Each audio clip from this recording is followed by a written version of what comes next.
It is my privilege to welcome Dr. Dallas Willard to the podium of Socrates in the City. Thank you.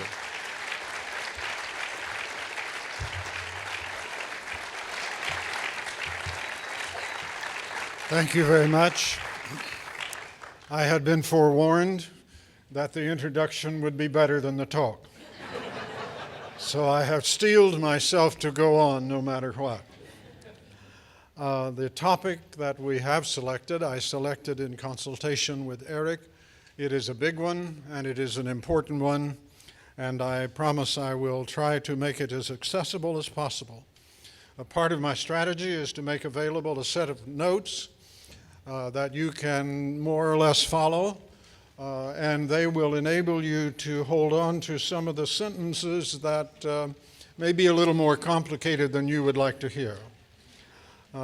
Often philosophers are hated for good reason, and putting it down in writing is, if you want to, then you can look at it again. But this is a tremendously important issue. Are reason and spirituality compatible? And we can put it in plainer English by simply saying, are Christians nuts? And we could extend that to other forms of spirituality if you wish. The answer, by the way, is no. But Socrates asked this question relentlessly in Athens. How should we live? And really the question is it possible to have an answer that is rational and reasonable to that question?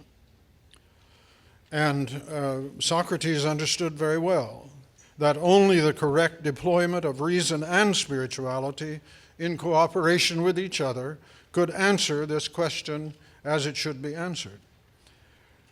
Spirituality and reason or knowledge are not only compatible, they are made to work together, and if they don't, neither one will work on its own. You have to have both of them. They are made for one another. Now today, historical forces coming past 3 centuries or so have tried to force them apart and in opposition. Spirituality is thought often as a matter of feeling, or perhaps you use the word faith. But faith is taken now in our culture normally to be exclusive of reason.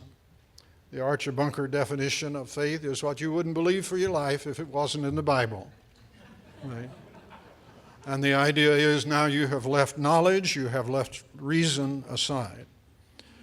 Spirituality, faith, are thought of as arbitrary decisions at best, and people are patronized by saying, oh, that's a nice leap of faith.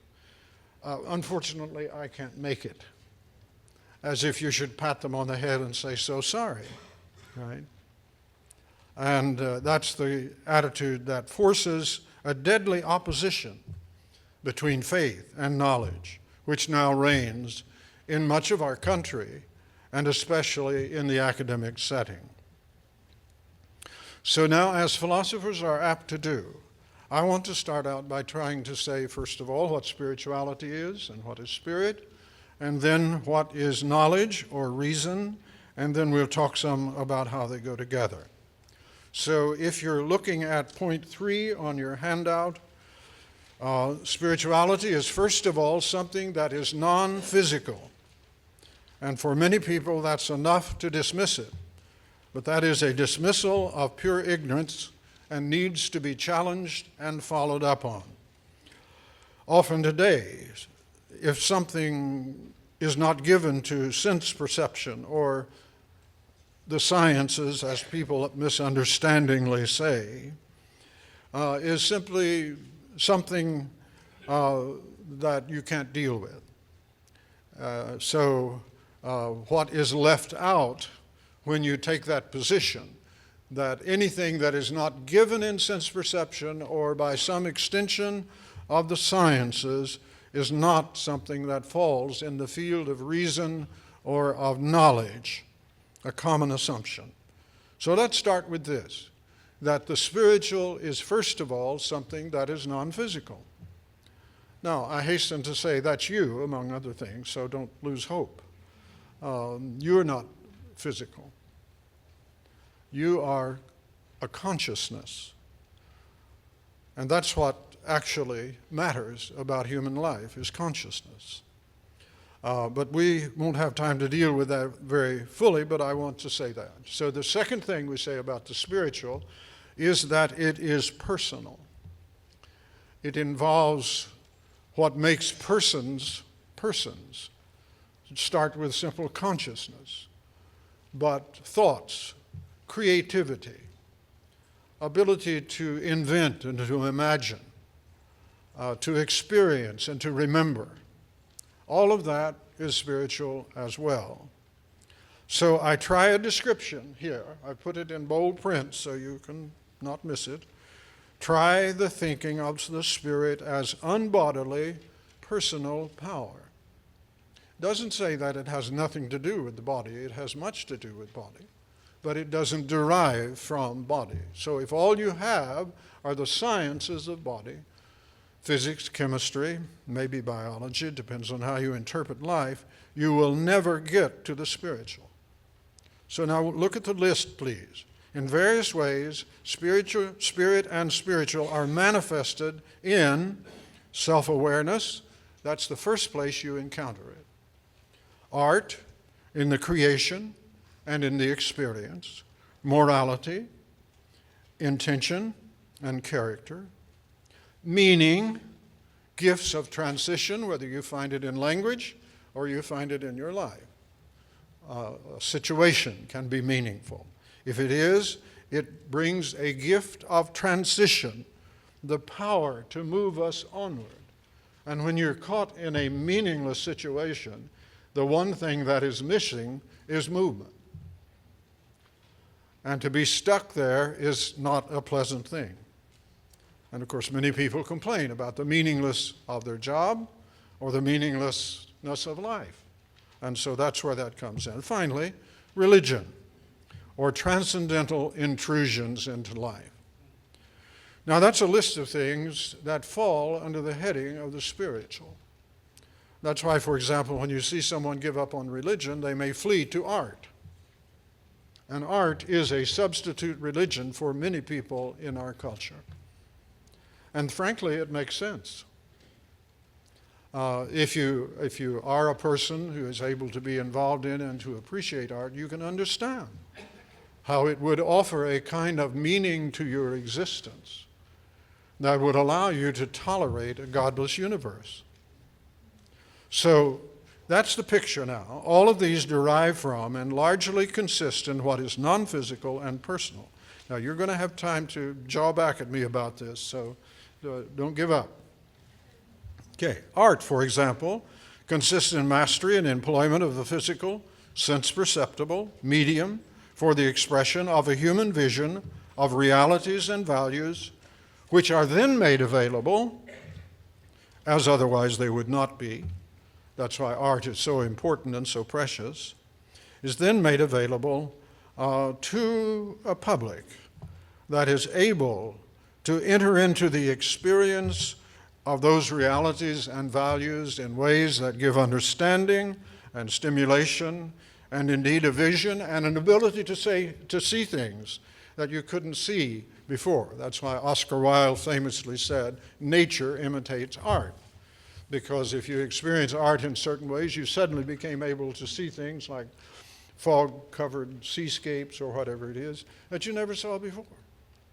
And art is a precious gift of meaning. But you know what? It's not physical, and it's not sense-perceptible, and it's not impersonal. Morality has to do with intentions of good and evil settled into character, and even into the bodies and the life arrangements of good and bad people of varying degrees. Intentions and character are manifested in actions and in social arrangements. I won't have time to develop this very far, but because of this problem about spirituality and knowledge or reason, we now have a society that is bereft of moral knowledge. And that is one of the things that you lose when you get the wrong view of what knowledge is.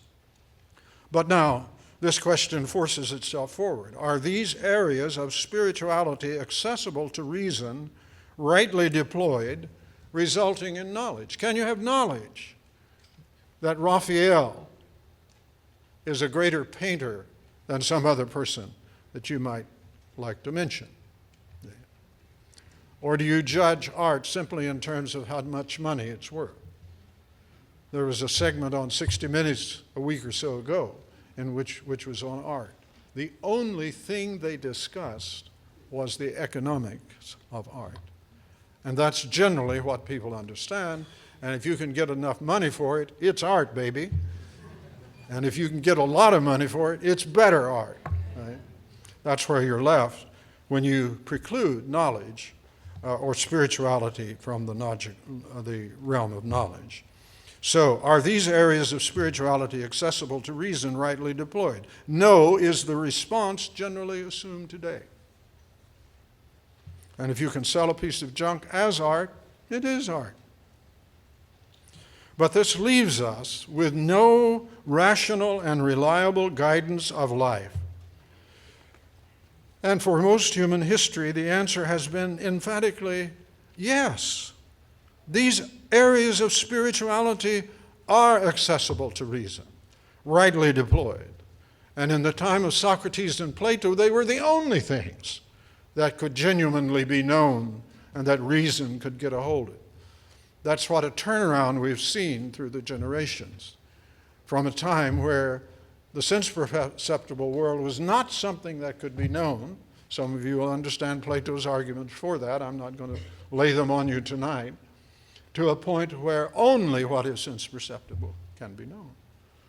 And you have to understand what is lost when that happens.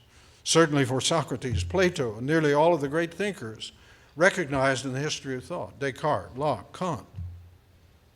Yes was the answer to that question, and an absolutely vital answer to the question, are these areas of spirituality accessible to reason, resulting in knowledge?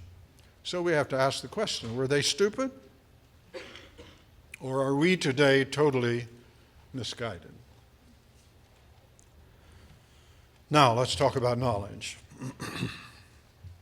Of course, knowledge is what you get when you apply reason. You have knowledge of something if you're able to hold on to your seat now because I'm going to give you a description here. You have knowledge of something if you're able to represent it, speak about it, deal with it as it is on the appropriate basis of thought and experience.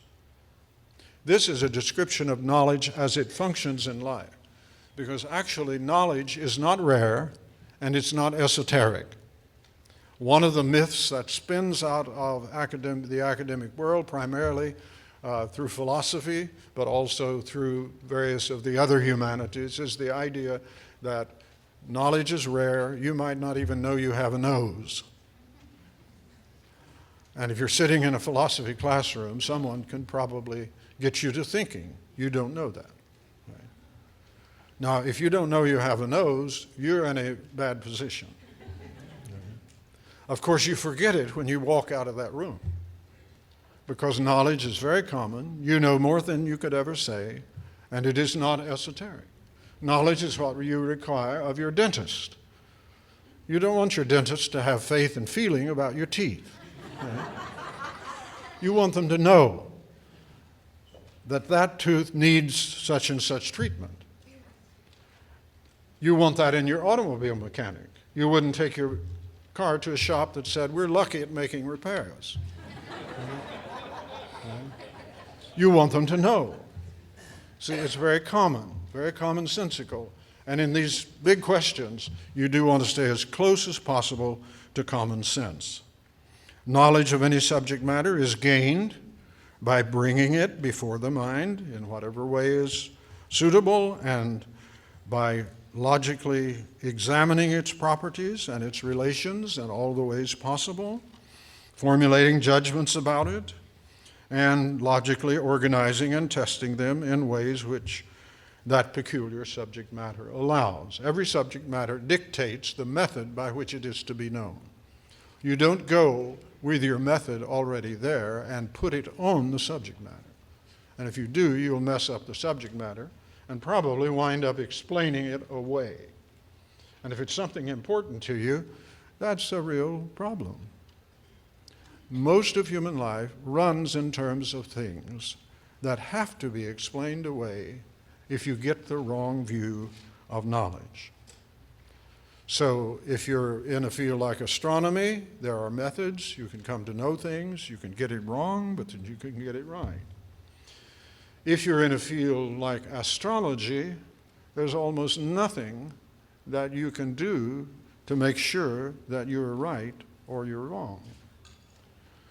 One is a field of genuine knowledge, which historically arose out of the other one, which genuinely is not. So you can have fun with it, but you can't establish anything as an area of knowledge in astrology. Now here's what's really, this is where the trouble begins. This is your note 10 at the bottom of your page there. Because the real struggle here is over authority. Who has authority? And that's as common as your most recent news from the Congress. Because the struggle is always over who knows. Who knows what Obamacare will do? And you might be tempted at this point to say no one knows. And that might be right. But people claim to know.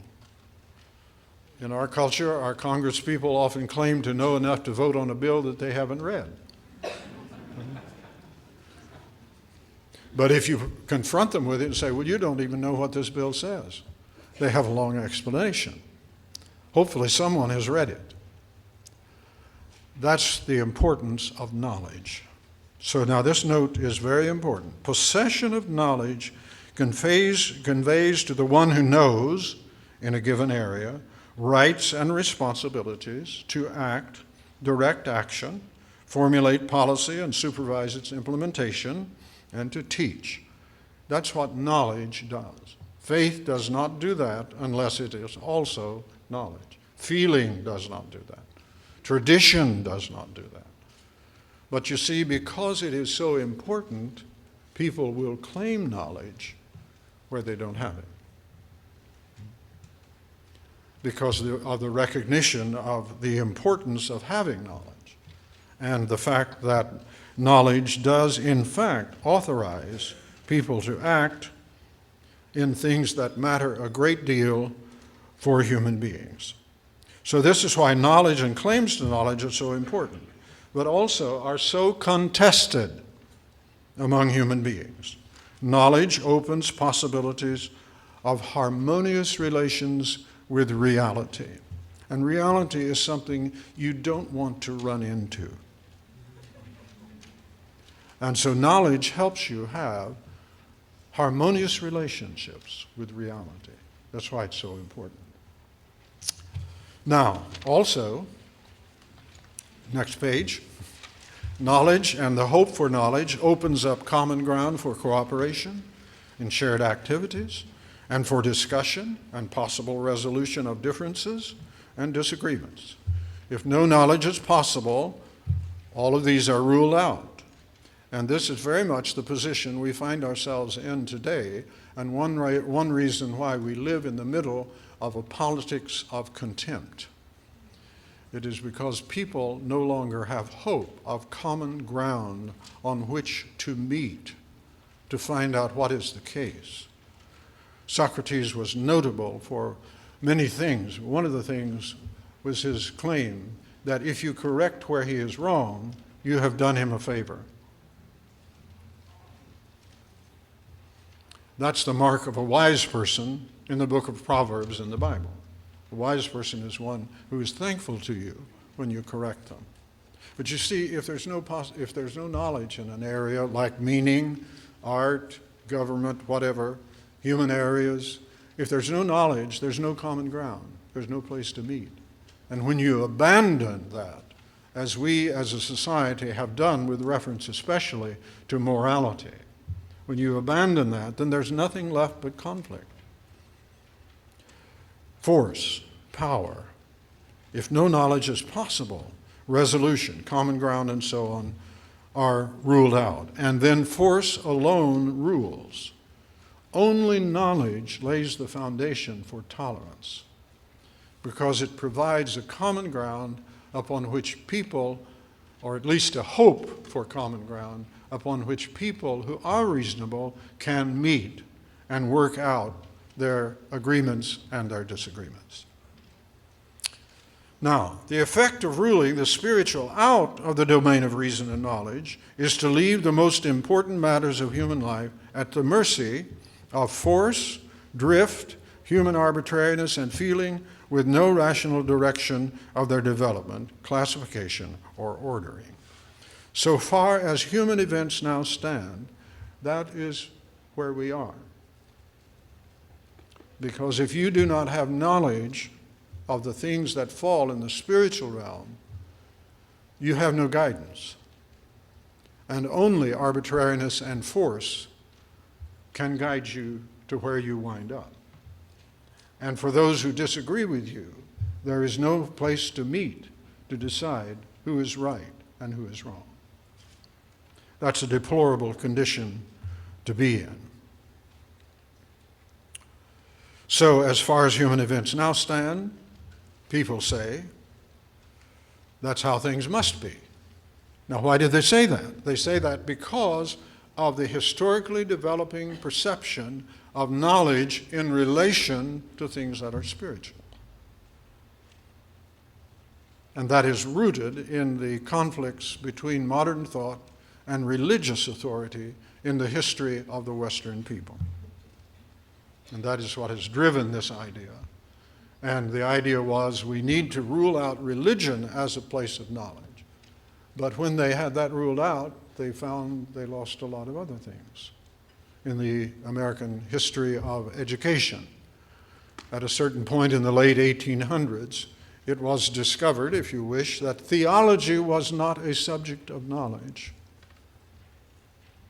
And so that was pushed out of the curriculum. And then they said, where will we locate ethics? And this is a long story that is told in a book by Julie Rubin, I hope you might look at, called The Making of the Modern University, where she just tells soberly the documentary history of the developments of curriculum in the universities. But one of the things that comes out is no place has been found for moral knowledge. And that is why our universities and our higher educational institutions, and of course they're influential over our professional organizations and much else, our popular culture, that is why there is no knowledge of moral reality, of who is good and who is bad, of what's right and what's wrong, of what obligations and duties are. For that matter, who is a saint and who is a hero. Works of supererogation, as we call them, beyond what you ought to do. There is no knowledge of that. So our question is, shall we accept it? Point 13 on your sheet. Is there a way back? And my answer is, only if responsible and visible groups of people, institutions, what we are dealing with is an institutional problem now. Only institutions can respond.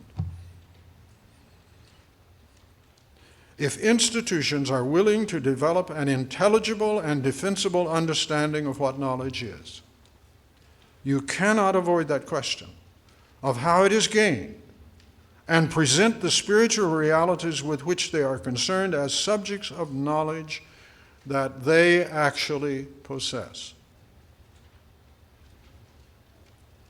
That would be hard to do. Knowledge functioning in human affairs has to be grounded in institutions. It's not a private thing. Of course, individuals have to participate in it. But that, so far as the spiritual is concerned, is exactly what is now lacking in our knowledge institutions, universities, and their offshoots.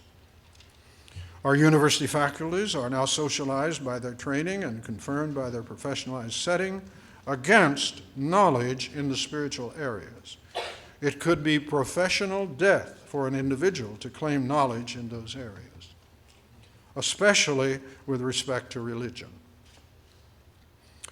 There is little hope or no hope of change in current attitudes towards this tremendously important issue, towards reason and spirituality, arising from the universities in general. You can study spirituality as a social phenomenon, but not as something that deals with realities. But institutions of higher education that are explicitly and strongly identified with the historical Christian movement might be able to do something about this situation if they would come together around the project of reversing the expulsion of the content of their faith from the domain of knowledge. And that, of course, would lead over into the other things which I've described as spiritual, especially morals and art, but also self-understanding, self-knowledge, especially with reference to the existence of God, the spiritual nature of the human person, and the resurrection of Christ. Now, at this point, a hush settles over the room. It's almost as if I had said something obscene. That's because I'm getting to the quick of your minds. So you are sensitive about this issue. That's why I held off on religion till now, because I hope to get you involved in the discussion about meaning with an understanding that it's much broader than religion. Such institutions would then explicitly develop and defend an intelligible and realistic understanding of what knowledge is, and they would then present the basic contents of Christian teaching, mere Christianity as it has been called, as knowledge, to which everyone is responsible because it presents realities with which all must deal. They would publicly and reasonably declare all of this in ways wise and possible, even before doubting and hostile onlookers, including accreditation committees. So let's conclude with this. Only in a universe of a certain sort can knowledge, reason, and spirituality be at home with one another. And that is pretty much the consensus of the greatest thinkers from Socrates to Kant. I could go beyond that, but it becomes more difficult to discuss it. Only a universe of a certain sort, in a universe of a certain sort, can knowledge or reason and spirituality be at home with one another, and each function in relation to the other as is intended by their very nature. Given that, there would be a possibility of understanding how spirituality and rationality, spirituality is rational and reason is spiritual. See, if you were to say that to someone like Plato or Socrates, they would say, yes, what else is new? Because that's what they understood. Kant understood that. And so on for many of the greatest thinkers that we've had. How spirituality is rational and reason is spiritual, and of framing individual and social existence around their unity in a life guided by knowledge of what is true, what is good, and what is beautiful.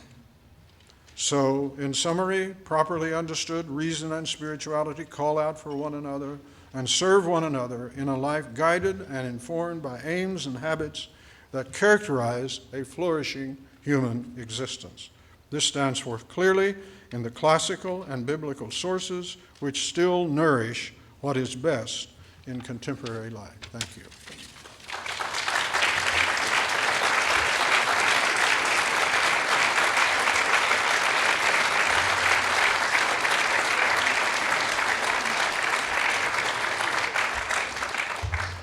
Thank you, Dr. Willard. I'm going to answer the hard questions, and then you, okay.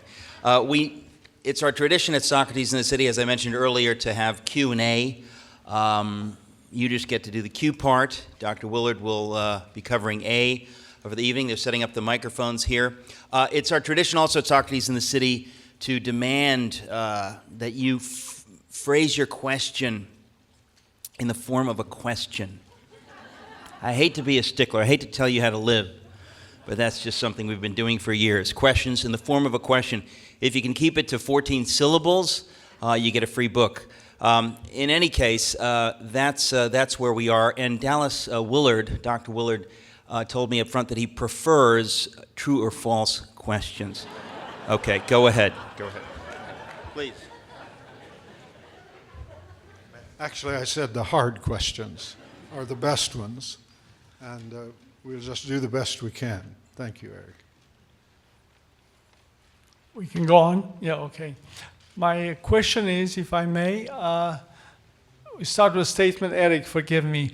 It's I'm alienated by the modern art, what we consider like probably half of 40 or 70% of the people in the room. But nevertheless, to decide the value of something, if not the market, we should appoint a tsar, an art tsar that decide what's good and bad, or something else. I understand if I was born in 1850, probably what is abstract, art, the 1900s starting, would look like an aberration. Sure. And probably still is for a lot of people. I want to know that you address the art issue. It's very confusing how we decide the value. I know the monetary look trivial, but what else is there? Thank you. In order to deal with that, I certainly don't recommend an art czar, because the problem would be find someone who knew what they were doing. And that's not easy. You have to go into the nature of art, what is art designed to do, and I certainly don't want to be understood as someone who rejects abstract art or modern art in any of its forms. On the other hand, just the fact that a piece of art is not, as we might say, representative does not mean that it's good.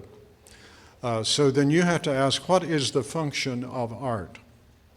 And, that's a big issue. Let me just say, I think if you will look at the cases, you will discover the function of the arts is to make available to people a vision of values and feelings that they cannot experience just given the ordinary world. And that would apply to literary works of art, painting, music, and so forth. And often there is a need for radical departures from forms that art has taken. You have to know what you're doing when you look at a piece of art, and merely the fact that you have good eyesight doesn't mean that you can see. So you have to ask the question, what is the function of art? And if you believe that the function of art is to present a profound vision and profound feelings of things that are important to human beings, whether it's death or a bowl of fruit, then you have a basis upon which to decide whether or not a piece of art performs that function. And you are able to escape the idea that if it's a novel, it must be good. Because all sorts of novel stuff is not good art. And the fact that the artist is starving doesn't prove that he's a Cézanne or someone. So basically, you have to go into the nature of art. You have to decide what it's about. Same question with reference to character, moral rectitude, intentions, and so on. You have to understand them. And teaching ethics doesn't mean telling people what they have to do. It means helping them understand what they're going to do, and how it affects themselves and others and their future. And the most important question, I believe, in ethics is, what kind of person are you going to become? That's a real big one. We were talking over at the college today about Saving Private Ryan. I hope you know that story, because it comes down, Private Ryan comes back, visits the grave of his old lieutenant, who said, as he died, "Earn it." And the question at the end is, Private Ryan, now elderly, turns with tears to his wife and says, "Have I been a good person?" Well, we need to know what a good person is to answer that. And moral instruction should help us. So in general, the answer is there are all kinds of indications if you understand what art is. But you have to understand what art is. The same thing is true in all areas of spirituality. It isn't enough to understand yourself just to reflect on the fact that you're now hearing me talk. That is spiritual. Hearing is a spiritual reality. But to understand yourself, you have to have a lot deeper understanding. The same thing is true with reference to God. You don't flip a coin. You have to seek knowledge. But if you're told at the outset, no knowledge is available, you won't seek it. And your belief that there's no knowledge will confirm itself to you, but not to humanity in general. Dr. Willard, is spirituality innate, universal, and if it is, does it invariably lead to a desire for transcendent God truth? Well, I think it does. See, human beings are the kind of being that lives with a horizon. And the horizon indicates the transcendental.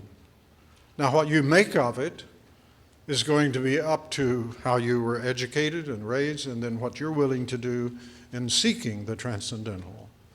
But religion is tied to the transcendental. And one of the interesting things you find now in the academy and in the culture generally is an attempt to interpret religion in such a way that it doesn't have to be transcendental.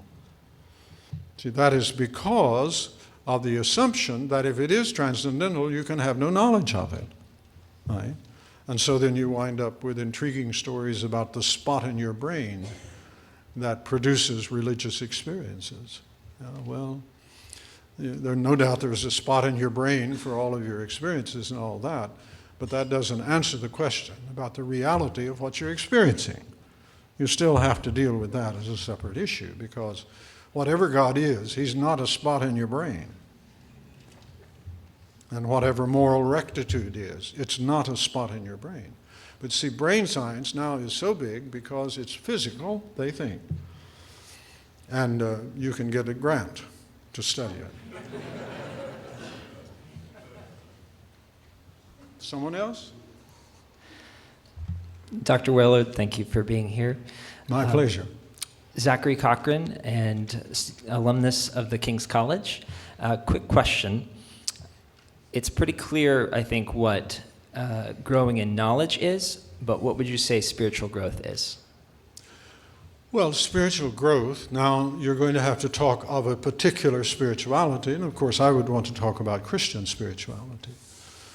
And I define spirituality in those terms as the capacity to draw upon a spiritual source. And growth in spirituality is growth in that ability to draw on a spiritual source. For a Christian, that would mean the Trinity, basically.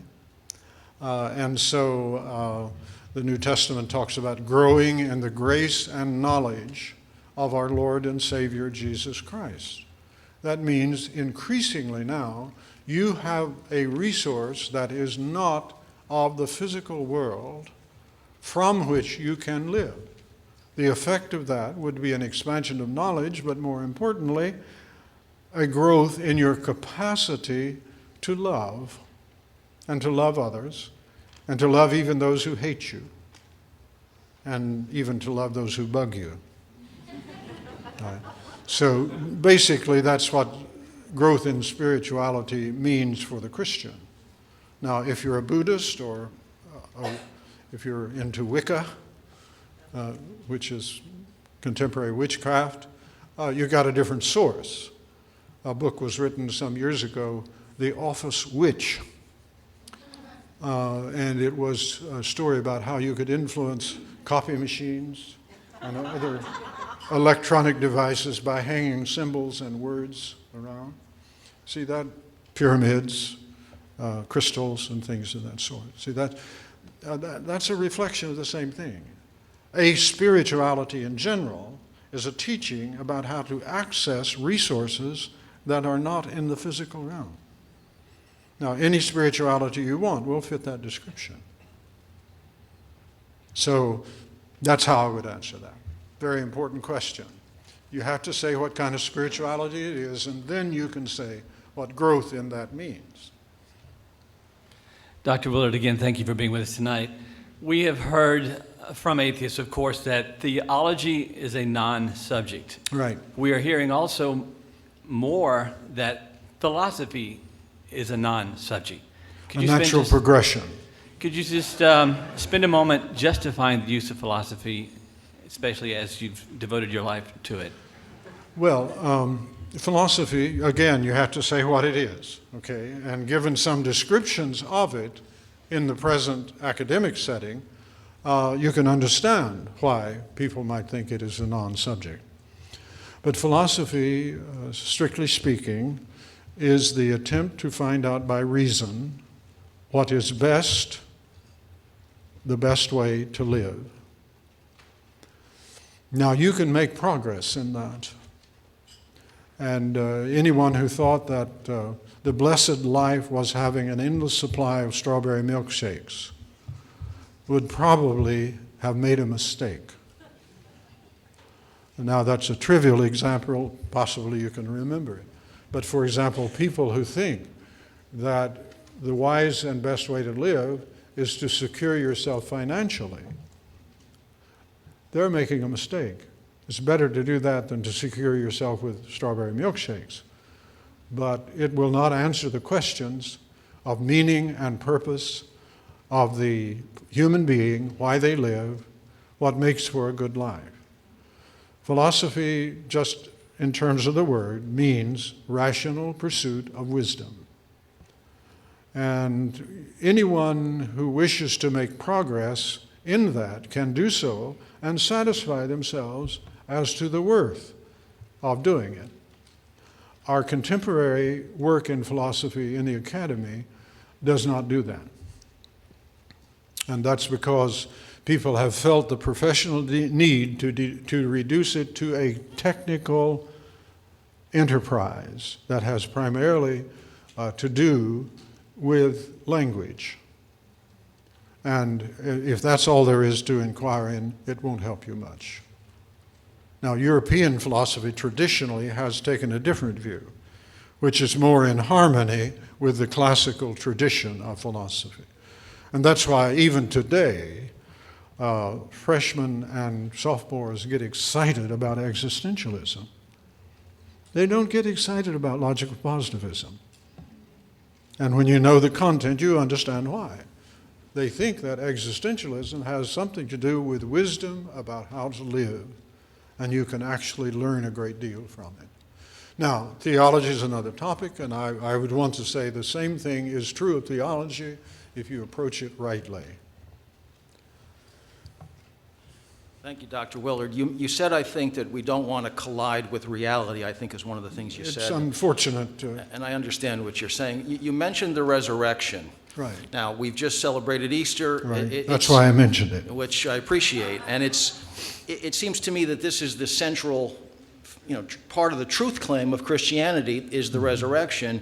And yet, it asks us to suspend all of the laws that we hold true in the physical world. How do we reconcile these two realities without doing damage to either one of them? I don't think it tells us to suspend any law that we know of. I mean, we have a generalization that dead people don't come back to life. Well, in the first place, that's not what happened in the resurrection. The Christian teaching is that a person never dies who has faith in Christ. Something happens, and then we who continue in this world have to deal with the residual of the person who was here, but they don't cease to exist. Right? Jesus didn't cease to exist when he died on the cross. He continued to exist. And when the resurrection occurred, it was not the same old body coming back to life. It was the transformation of the body into something quite different. So the real issue here is whether or not any physical laws are broken. And my challenge to anyone who thinks that a physical law is broken is to find a piece of peer-reviewed research in physics or biology or any scientific field that has coming out the end of the pipe No resurrection. See, when we hear someone say, science says such and such, we always say to them, where? Who made that discovery? You don't take it as obvious. Now, we should say the same thing if someone says, religion says such and such, or whoever says such and such. Look at the details. What is the evidence that the resurrection of Christ was contrary to the laws of physics? Do you know of anyone, any physics book that has demonstrated that? Oh, I know a lot of people who say that, but saying it is one thing. Showing it to be true is another. See, science has become the great authority in many people's lives. And they say, well, science says, but science doesn't say anything. People say things, right? So a scientist might say that, or there's a lovely piece of language in our culture today, scientifically minded people. Now, it turns out you can be a scientifically minded person and have no credentials in science at all.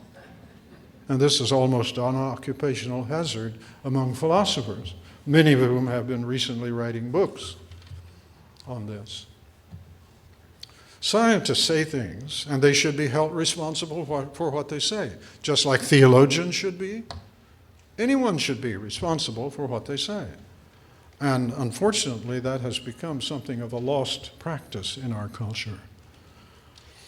And now you can say it in the blogmosphere, or whatever you call it. And a lot of dumb people will think because they found it there, it must have some significance. It may have no significance at all. What's the evidence? Now, I have to teach my students that information is not necessarily true. Because they think if you get information, well, that's something significant. Information is often false, right? So, I'm sorry, that's not a very warm response, I think, to your question. Your question is very serious indeed. It's very serious indeed. But what we need to do is practice holding people responsible when they say things that are contrary to all the natural laws we know. Now, you know, there's a long discussion there, and I'm just really skating over the abyss in the way I'm replying to you, but the important thing is, check it out. Check it out.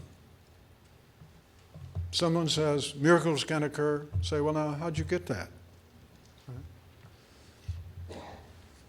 I have purchased a copy of your book, and on pages 132, you refer to George Bernard Shaw, Yes.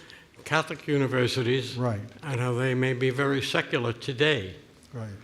That's a coincidence, because last night I was here at a meeting for the Thomas Aquinas College or University, Right. which professes to reject all federal funds so it can teach the Catholic religion Right.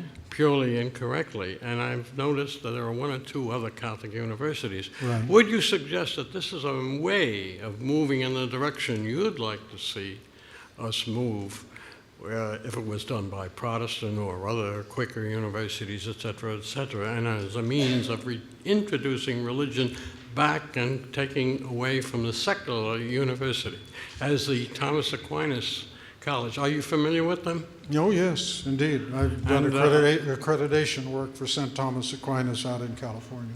Well, that's my question. It's sort of a vague question, but do you think there's any hope in that movement in that direction for religion in America? I think actually you couldn't tell at that point. It would depend on what they do after that.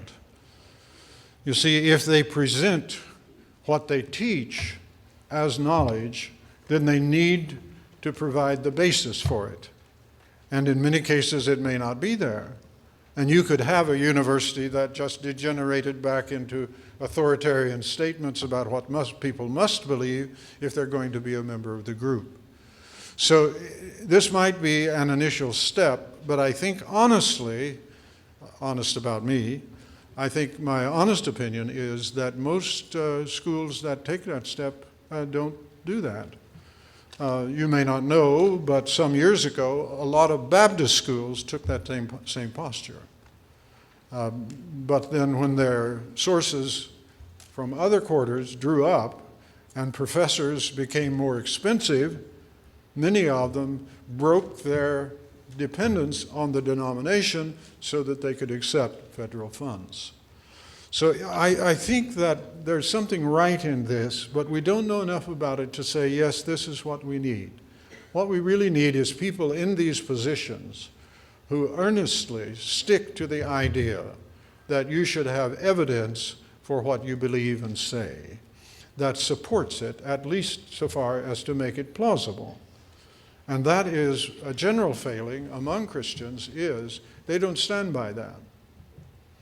And they should. You can't imagine Jesus himself saying, well, that's better than what we teach, but you better stay with Christianity. If you think that about him, you probably won't follow him. Right? So we need to go further than that. Dr. Willard, thank you. I'm going to go for the short and sweet here. But in your notes, you say that only knowledge lays a foundation for tolerance. And my question is tolerance enough? Tolerance is not enough, but it's good. And the truth is, like the old song, everybody talking about heaven ain't going there. You know. Everybody talking about tolerance ain't tolerant. Right?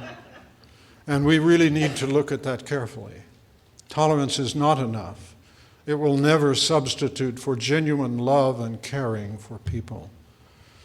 And we now live in a nation that is sick with justice without love. And justice alone never does justice to justice. You have to have a lot more. And what you have to have is genuine love of neighbor and humility and kindness and a kind of trust that allows you to be relaxed in your world so that you will not have to jump at people who disagree with you. Right? You've got to have a worldview that supports tolerance. And my little point here tonight is simply, if you do not believe in knowledge of values, you'll never have that. You may have a legal system that supports forms of it. But see, the truth about ethics is always you can never reduce it to actions. Laws govern actions. Now we're beginning to try to push further, and we have this interesting category called hate crimes. So if you kill your wife, make sure you don't hate her. Your sentence will be worse. Actually, that wouldn't even count as hate in our categorization. I'm sorry, I get carried away here. Someone else? Yeah, thank you, Dr. Willard. I enjoyed your talk. Thank you. I follow you when you say that spirituality as a category can be a matter of knowledge, but I'm not as sure I follow about can we distinguish among different kinds of spirituality on the basis of knowledge? This is maybe an earlier question touched on this with the Wiccans. Right. I mean, I take it many people in the room are Christians who would say they know Jesus Christ is God. There are many people who are very reasonable, who are not Christians, who know Jesus Christ is not God. Well, and I wonder if we can really distinguish these different spiritual traditions on the basis of knowledge. Thank you. That's a very important question, and my first answer is simply we have to look at the details. If hanging a pyramid over a copy machine will keep it from malfunctioning, that's an interesting piece of knowledge. I've got a few machines. I'd be glad to try that on. Right? So the question is the details, and this is where we have to look at them. If you have the Christian who says they know that Christ is God and the non-Christian who says, well, he isn't, then you have to look at the details. And faithful following of reason, experimentation, testing of hypotheses and so on, that's just a part of the spiritual life. Did you know? Logic is spiritual. It isn't physical. It's spiritual because it deals with the laws of truth and evidence. And we need to train ourselves in them. But you'll be hard put to find any university or college today that requires basic logic of its graduates. They will not do it. A lot of reasons for that, but it's just a fact. Yes. Dr. Willard, I'm interested in your take on spirituality, and spiritual is not bodily. Yes. Although I agree with you that, but although the mind is separate from the brain, although the brain is the source of the mind, but we also know that the physical experiences that we have affect the brain and then affect the mind. So how can spirituality be totally non-bodily if our actions, which are, of course, in the physical universe, affect the brain, which affect the mind? Well, that's a question of evidence again. You have to examine the details. And now, if you are a person who says, well, the mind is the brain, then there's nowhere to go except learn more about the brain. But here's a problem with that. If all you knew was the physical facts of the brain, you wouldn't know there is such a thing as experience or consciousness. You can examine the brain at any level of analysis you wish. You will never find a thought. You will never find a memory. Now, if you have got someone who is conscious of their experience and you start poking around in their brain, they can tell you when what you're doing makes a difference to their experience.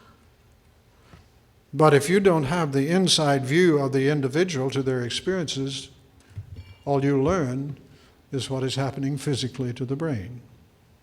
So there is obviously a connection. By the way, I don't say it is not bodily, I say it is unbodily. Consciousness and the spiritual is unbodily. That is to say, it does not derive in its nature and existence from what is physical. Now that's a long philosophical argument.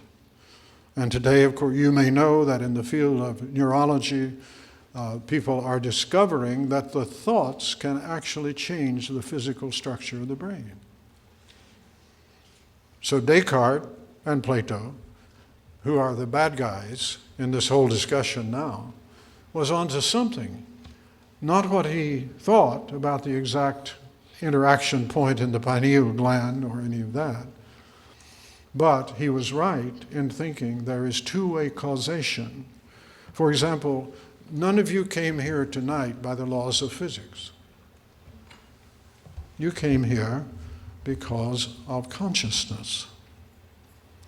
You thought, you felt, you had ideas, desires, and you chose to come here. A leaf might have blown in by the laws of physics. You didn't.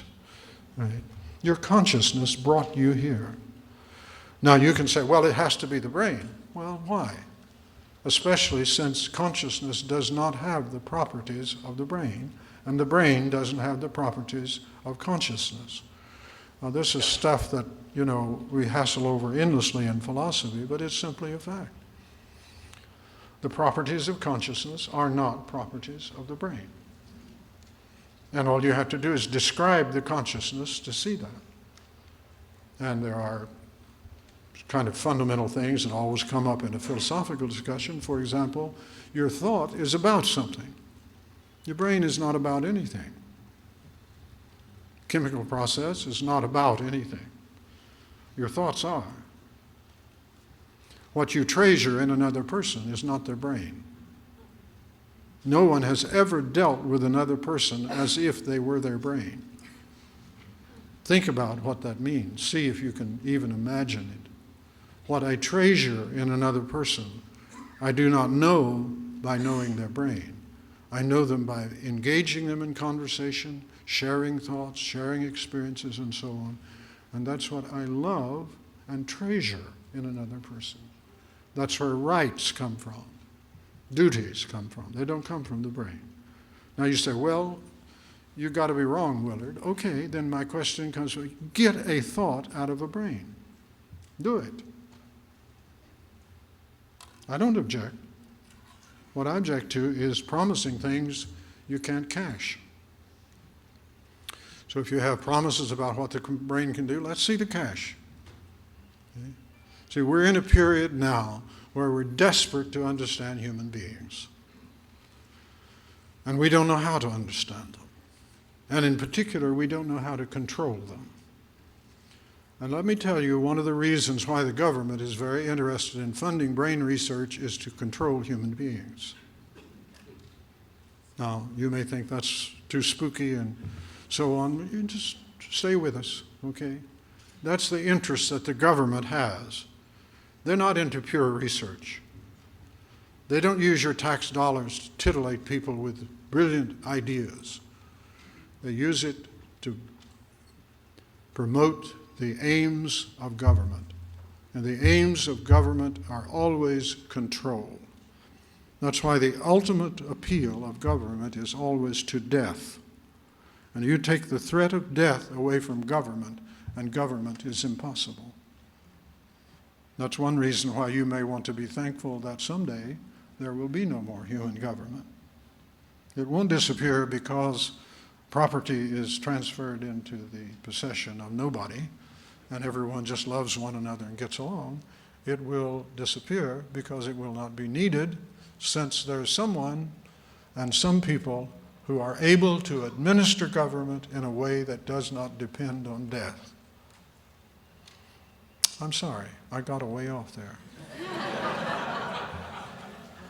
We always end on time, so we've really got just a few more minutes. I doubt we're going to get to everyone, so those of you who are there, ask your questions. We'll do our best.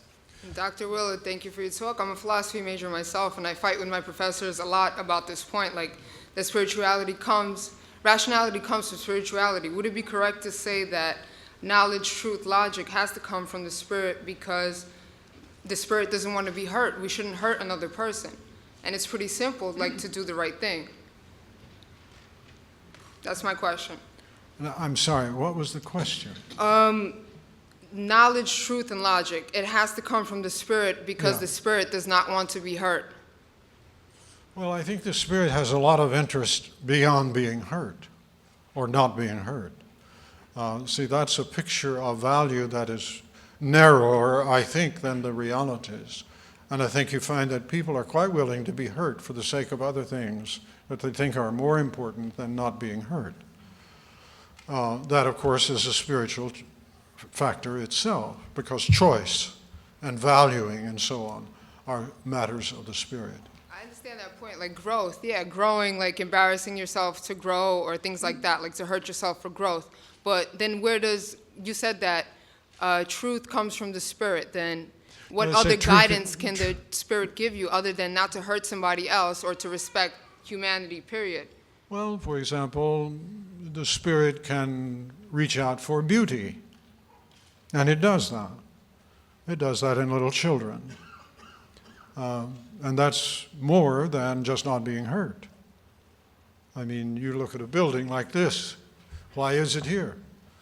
Why does it have the properties that it does? Because someone loved beauty, and they were willing to pay for it, right? Because you have to pay for it. So I'm not sure that I have appreciated exactly what you're saying, that there's just a lot more to the spiritual life than not being hurt. Well, that's where existentialism comes from, isn't it? Existentialism comes from the idea that all values come from choice, and choice does not come from values. And experience and what it does to people. Yes. Okay, maybe I'm just not understanding. They said that you're including my point, but I just don't hear it, so okay, I'll think on it. Thank you. I'm sorry. Dr. Willard, you define spirituality by saying that it's manifested in things like self-awareness, art, and morality. And these are all objective realities that most people can relate to and can discuss, even though they may not agree. But what my skeptical coworker tomorrow morning really wants to ask is not about these things. They want to get to the point. How can an intelligent human being believe in a transcendental spiritual being, eternal being, such as the God of the Bible? I know that's a bigger question than a 3-minute response can allow for, but how do you begin that conversation? Yeah, well, That's what they think of when they think about a spirituality and I begin by reason pointing compatible. out that people, when they believe things, may believe them because of factors that have influenced them. Many people, for example, believe what they believe because they were raised in a certain family. It's possibly true that if I had been raised in another country, I would have been a Buddhist and not a Christian. That's a causal explanation. It's important, but it's not very helpful if you're interested in truth, because people pick up beliefs like a suit picks up lint. You know, they pick up beliefs, okay? Now, the question of whether or not the beliefs are true is not a question of causation. It's a question of evidence. And so when you ask the very proper question, how can a person believe? You have to say, well, you follow the evidence. If you follow the evidence, you can come to a belief. Now, again, I'm saying that's how you would start. Then you have to fill that in. Because whether or not that is true is, of course, among your colleagues and others, is a big question. So you have to follow the evidence. And there's no substitute for that. And you have to understand that if you don't want to know something, you don't have to. Knowledge does not grab you by the throat and jump down. That's true of algebra, knowledge of Russian novels, theology. If you want knowledge, you have to seek it. And if in approaching a question, you sense that something is coming around the logical corner that you don't want, you can stop. You don't have to pay attention. Right? If you don't want to know something, you don't have to. And that is true for many things, not just in theology, personal relationships, business deals. People don't want to know something. And they see the evidence is coming around the corner, and they close their eyes. That's not a good way to live. So I would say you have to follow the evidence. That would be my short answer. My long answer would be a series of meetings with such an individual if they were willing to go through that. And saying, now, do you see how this follows from that, or that doesn't follow from that, and so forth. That's the hard work. And that's the work that Christians tend not to be willing to do. But if we're going to stand in the world and represent knowledge, that's what we have to do. Well, thank you. Thank you. We have time for just one more question, I'm afraid. I'll try and make this quick. And thank you again, Dr. Willard, for your wonderful presentation this evening. Well, thank you. I wanted to just bring a question to you regarding the response to the current discourse regarding what I consider to be false dichotomies being established in that discourse, where people say you're either believing in reason or you're believing in spiritual things. You either have faith or reason, whatever that might be. And I appreciate the way in which you've separated those as independent dimensions of life, along with many other dimensions of life. Could you just comment, please, on how we can best carry on our dialogues with people who are adopting that worldview that Dawkins and others have perpetuated? You have actually returned us to the very topic that we started with. Thank you. And we have two kinds of people like that, those who go with the spirituality and then those who want to go with the reason. And it's hard to say anything general about this because you're going to have to pay attention to the individuals you're talking to find a place to start the discussion. And so if I were talking with someone who thought you had to side with reason against spirituality, I would ask them to tell me about reason. And I would follow carefully, sympathetically what they said. And I believe that if I did that and asked loving, kind, intelligent questions at the right place, they could very well come to learn that reason is spiritual. I think the same thing is true for the people on the other side who often may say things, oh, well, I just believe the Bible, or something of that sort. There again, you have to say things like, well, tell me about that. You might begin to ask, which Bible?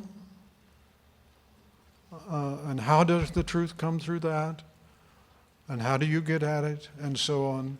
And I would, I believe, be able to show them they could not do that without reason. That's how I would approach it. And what I want to say is that you need both of them, and you need to follow them faithfully. And you can't do that if you fundamentally distrust the other from the start. And the great cry of the Christian movement, if you wish, in this age is to put them together and not distance them. Because if you do that, you will misunderstand both of them. Thank you. Thank you very much. You're very kind. Thank you. If you think these conversations are valuable, would you do us a favor and please like this video and subscribe to this channel? When you do that, you help us get these conversations out to a wider audience by telling YouTube that people are interested in this. Also, you can go to SocratesInTheCity.com, sign up for our newsletter, and you can check back every week. There's new stuff here every week. Thank you for tuning in.